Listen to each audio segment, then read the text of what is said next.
Oke, aku akan bikin versi cerita ini full gaya storytelling ala YouTube Indonesia, pakai bahasa santai, tapi tetap jelas dengan hook yang nendang di awal. Semua detail tetap aku pertahankan, tapi diubah biar terasa lokal, natural, dan aman dari masalah reuse polisi. Aku buat panjangnya mendekati target 2500 kata dalam bentuk teks biasa. Berikut versinya. Bapak, Ibu lu semua harus dengerin ini sampai habis. Gini ya, negara akhirnya buka suara tegas soal rapel pensiunan, kenaikan gaji ASN 8%, dan arah besar kebijakan Presiden Prabowo. Ini bukan sekadar ngomongin angka doang, tapi ini soal martabat, soal hak yang udah lama ditunggu-tunggu, dan masa depan 9,4 juta, aparatur negara plus pensiunan. Jadi pertanyaannya, rapel itu beneran cair otomatis nggak? Pensiunan beneran diprioritaskan nggak? Dan kenapa semua kebijakan ini disebut sebagai bagian dari perubahan besar arah negara? Gue janji, di bagian terakhir gue bakal spill info penting yang jarang banget dibahas sama media mainstream. Assalamualaikum warahmatullahi wabarakatuh. Nah Bapak, Ibu yang gue hormati, hari ini kita bakal ngobrolin sesuatu yang super penting. Bukan kabar biasa, bukan berita angka doang, tapi ini menyangkut hak, martabat, dan masa depan jutaan aparatur sama pensiunan di Indonesia. Jadi gini ceritanya, di Jakarta, Persatuan Pensiunan Indonesia atau yang biasa disingkat PPI lagi ngadain rapat kerja nasional atau Rakernas. Acara ini dibuka langsung sama Menko Pembangunan Manusia dan Kebudayaan yang hadir mewakili Presiden Prabowo Subianto. Nah, di acara itu ada satu pesan penting banget yang disampaikan dengan jelas. Pensiunan itu bukan beban negara.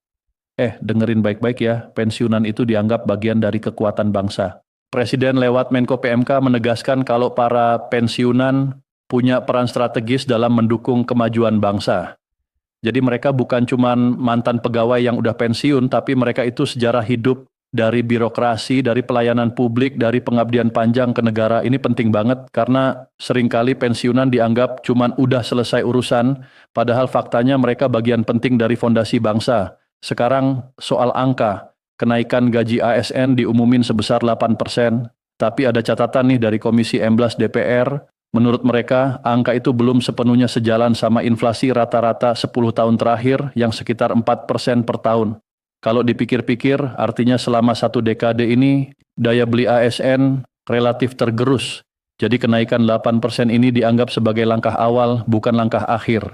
Nah, yang paling bikin penasaran, ini soal pensiunan. Kenapa? Karena kalau gaji ASN yang aktif naik, otomatis basis perhitungan pensiunan ikut berubah juga. Dan disinilah istilah yang paling ditunggu-tunggu muncul, rapel. Gue ulangin ya, rapel ini bukan hadiah, bukan bonus, tapi hak akibat keterlambatan penyesuaian. Kabar baiknya, sistem PT Taspen sekarang udah terintegrasi nasional.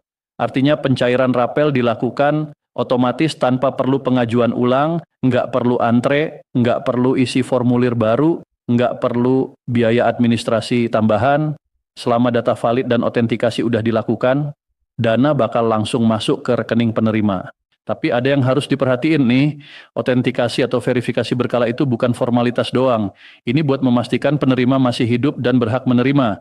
Kalau nggak dilakukan, sistem bakal menahan pencairan sementara, bukan dihapus atau dibatalkan, cuman ditahan sampai proses verifikasi kelar. Jadi di sini peran keluarga itu penting banget. Anak-anak sama cucu harus bantuin, karena di era digital gini, kemudahan dan risiko berjalan bareng. Gue harus bilang juga, penipuan lagi meningkat banget tiap kali ada pencairan dana besar. Modusnya macam-macam. Ada yang ngaku petugas Taspen, ada yang ngaku dari bank, ada juga yang ngirim link palsu. Intinya, Taspen sama bank tidak pernah minta PIN, OTP, atau nomor kartu lewat telepon atau WhatsApp. Kalau ada yang minta itu, fix itu penipuan. Jadi mesti hati-hati banget, jangan sampai kecolongan. Sekarang, mari kita bahas dampak ekonominya. Bayangin, jutaan ASN sama pensiunan dapat kepastian pendapatan.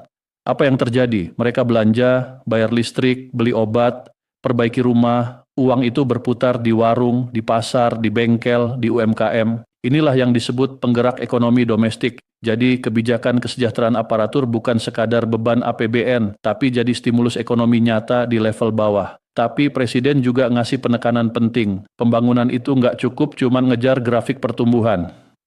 Pertumbuhan tanpa pemerataan cuman bakal ninggalin rakyat kecil. Presiden bahkan nyentil teori lama trickle-down effect yang bilang kalau kekayaan di atas bakal menetes ke bawah. Beliau bilang teori itu nggak cocok buat Indonesia. Kalau cuma nunggu tetesan, rakyat kecil bisa nunggu ratusan tahun. Makanya arah kebijakan sekarang berubah. Contohnya, sekolah rakyat berasrama bakal dibangun. Targetnya 500 sekolah sampai 2029.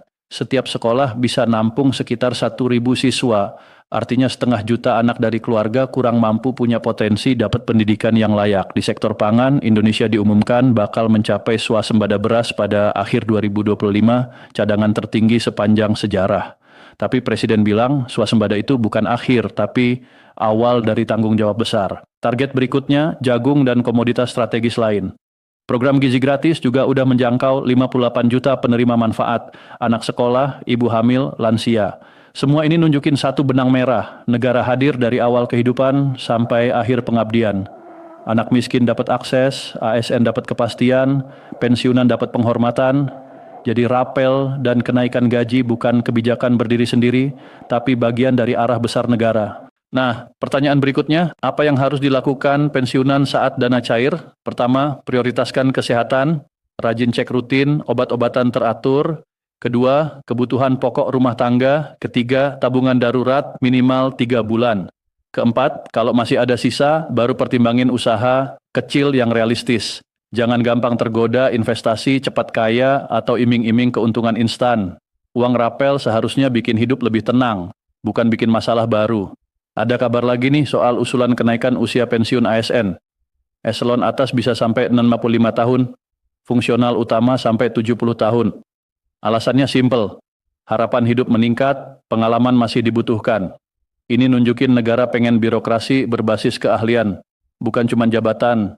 Sistem merit bakal diperkuat ke depannya, kinerja nyata bakal dihargai. ASN yang kerja bagus dapat penghargaan layak, yang nggak produktif nggak bisa lagi sembunyi di balik status.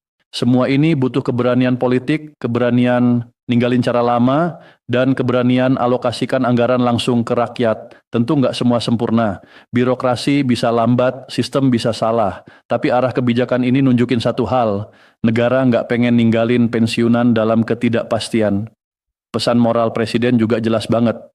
Buruh, petani kecil, pemulung, tukang becak, pekerjaan mereka lebih terhormat daripada orang pintar yang nyalahin kekuasaan. Keras sih kalimatnya, tapi ini kompas moral. Pembangunan sejati itu ketika rakyat bisa ngerasain hasilnya. Bapak Ibu, kalau semua kebijakan ini konsisten dijalanin, dampaknya luar biasa. Ekonomi lokal hidup, pendidikan meningkat, ketahanan pangan kuat, kepercayaan pada negara tumbuh, tapi peran masyarakat tetap penting. Jangan gampang termakan hoax. Gunakan jalur resmi kalau ada kendala. Bantu orang tua akses haknya. Kelola dana dengan bijak, karena pada akhirnya negara yang kuat bukan cuma karena anggaran gede, tapi karena rakyatnya percaya dan merasa dilindungi. Dan ingat ya, rapel pensiunan hari ini bukan sekadar transfer dana.